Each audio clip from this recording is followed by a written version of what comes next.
কদমে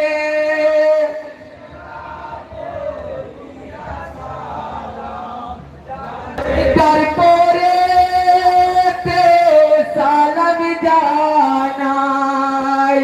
বাপতে মার কদমে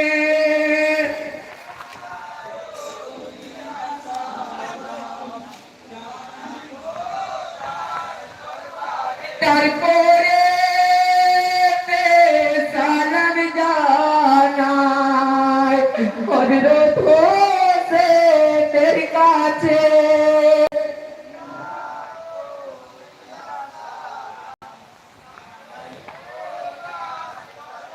তারপরে সালাম জানাই এই আসরের সকলকে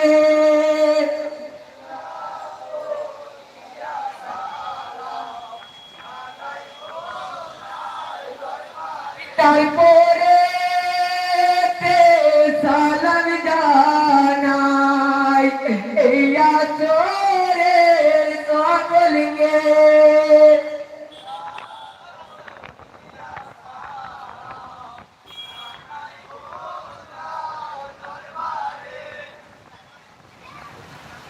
আসরে নামাজের পরে নবীজি গল্প শোনাই আমার নাতি শহীদ হবেন খলিফার ছেলের দ্বারাই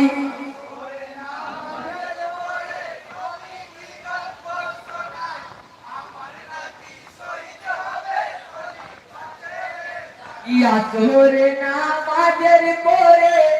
নবীজি গল্প শোনাই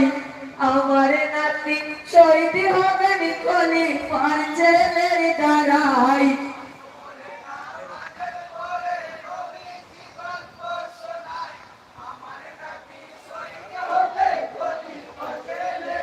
সাহাবীগণ বলেন নবী দয়াময় কারি পায় এমন ছেলে জন্ম নেবে দুনিয়ায় নবীর বংশ করবে ধ্বংস